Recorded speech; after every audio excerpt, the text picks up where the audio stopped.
So last month was a departure from my usual stuff. A top 5 vid and a negative look at the worst game of the year. I like to like things and I like video games, so I like to like video games. You know what game I'm excited for? Devil May Cry 5. It's been about 6 years since the last game came out and I'm excited for a new one. So how about this? What if I take a look at 2 Devil May Cry games? The last canonical Devil May Cry game and the previous Devil May Cry 5. That probably sounds confusing.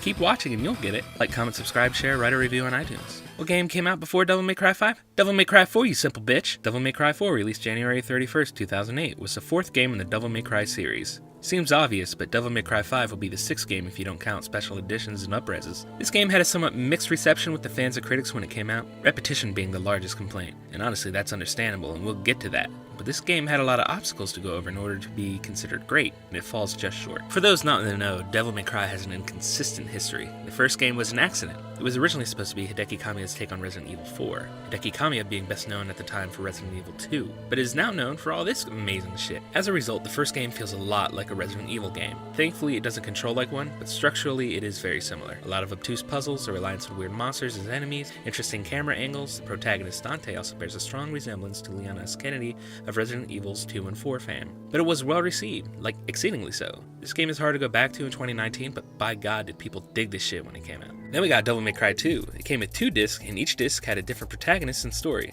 It was also hot garbage. The combat was terrible, but incredibly easy. Dante barely spoke, even though he's known for his sarcastic personality. There was barely any variation between the weapons and the environments. It looked like shit. Well, fuck, that's a way to start your franchise. Luckily, Devil May Cry 3 Dante's Awakening was fucking amazing. This party's getting crazy. Let's rock.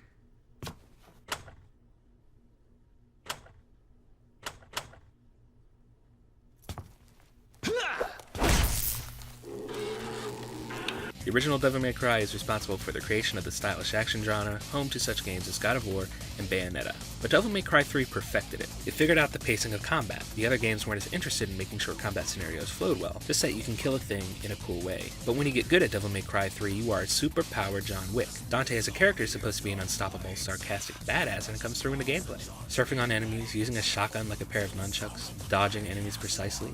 It just feels good. And this game is well received and holds up better than either of its predecessors. You can say it was more influential than the original. Now imagine having to follow up something like that. Devil May Cry 2 tried and look what happened. And you're gonna shift from the PS2 to the PS3 and Xbox 360?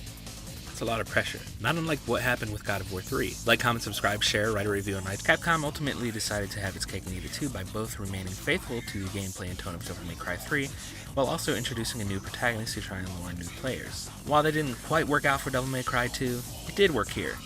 Mostly. Dante had been the main protagonist of the previous trilogy, and while Dante is playable for about 30 to 40% of Devil May Cry 4, we introduced to a new protagonist in Nero. The developers thought Dante had become too powerful to be an interesting protagonist. Makes sense since Devil May Cry 3 is a prequel with a young and inexperienced Dante, and Devil May Cry 4 doesn't let you play Dante until you're halfway through the game.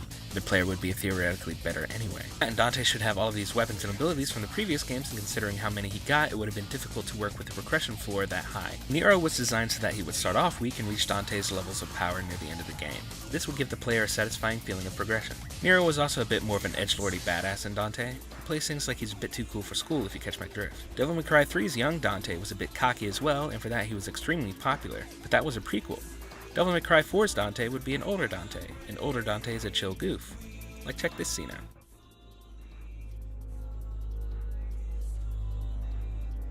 It was my assumption that those demons would prove far inferior in the face of your tactics. You summon and kill. Summon and kill. I fail to see the logic here.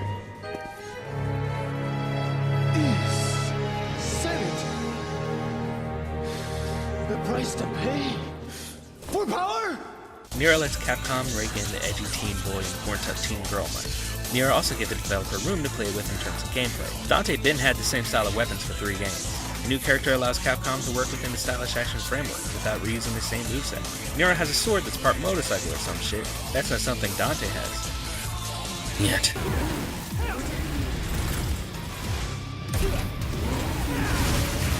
By powered motorcycle, I mean that Nero can rev his sword up, which increases the damage output and intensity of his attacks. He also carries a specialized revolver when charged up can stun certain enemies. But the largest difference between he and Dante is his Devil Bringer. At some point before the game, it's never said when or how, Nero's right arm becomes a demon arm. He can use it to grab enemies, and his grabs are unique to whatever enemy he's fighting. From suplexing knights to using a flaming dog as a gun, there are a wide variety of animations to see. The arm can also be used as a lasso, for want of a better word. It can summon a ghost version of itself that can grow and extend to grab enemies from afar. It's very fun to play with. All these differences made Nero a fan favorite, so much so that he's the protagonist of Devil May Cry 5. I mean, he ain't all that complex, but there's room for growth. But still, this game has a somewhat mixed reception.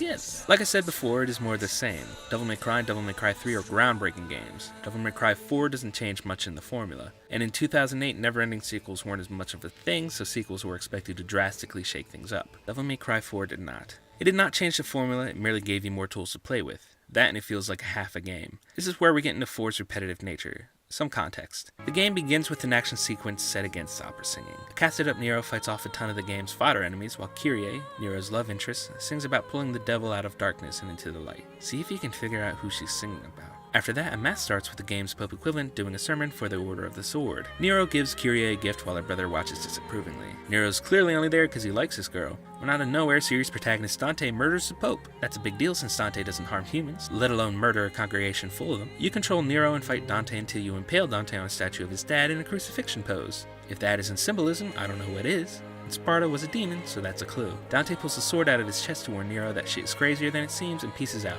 Nero sets out to find Dante. However, on his travels, he finds out that the Order of the Sword has been doing experiments with demons, and the demons are escaping through the demon gates scattered across Fortuna. He comes across the broken sword of Yamato, which allows Nero to summon the demon form of his father, Virgil. Dante's brother, voice of God for confirmation on this one, the game only strongly hints at it. Not only that, he finds a captured Kyrie. Kyrie is taken away, and shortly after Nero bumps into Dante, who is looking for his brother's sword. Dante takes a liking to Nero and allows Nero to keep Yamato. Eventually, Nero finds the living Pope controlling a statue of Sparta. Nero gets captured and Kyrie's brother dies trying to save him. The giant Sparta, off to murder the entire city of Fortuna. That's the first 11 missions out of a 20-mission game. From missions 12 to 18, you play as Dante. He plays almost exactly like he did in Devil May Cry 3, except he can use all of his styles near simultaneously. With a simple press of a button, you can switch between Trickster, Gunslinger, Swordmaster, and Royal Guard styles, whereas before you had to go to a statue or the main menu to change between them. This greatly expands what Dante is capable of doing. Nero was simple to play with, but Dante has a lot more going on. But while Dante's gameplay is exceedingly complex, the level design isn't. Everything Nero did up to this point, Dante has to do but backwards, with a different condition for each level, like your health continuously drops, or you have 9 minutes until the castle you're in explodes. It feels more like a hack than something that was designed by the developers. Not to mention you have to face the same bosses Nero did. I like these interactions though. The bosses address Dante with an intense rage tinged with fear, since all of demonkind know about him and his family. Dante of course views him as less than a nuisance. He does not give a fuck. That's been Dante's vibe this whole game. He doesn't give a fuck. He pops up during Nero's story every once in a while to be a vague asshole and enjoys it because he usually doesn't get the chance to do that. This Dante is so good. But he just acts as a cleaning service for Nero.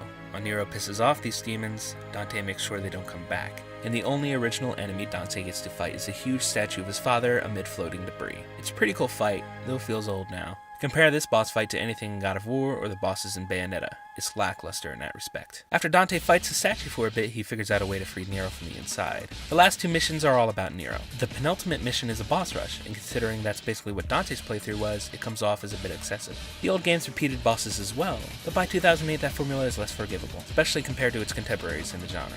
After the boss rush, you face off against the Pope and murder him.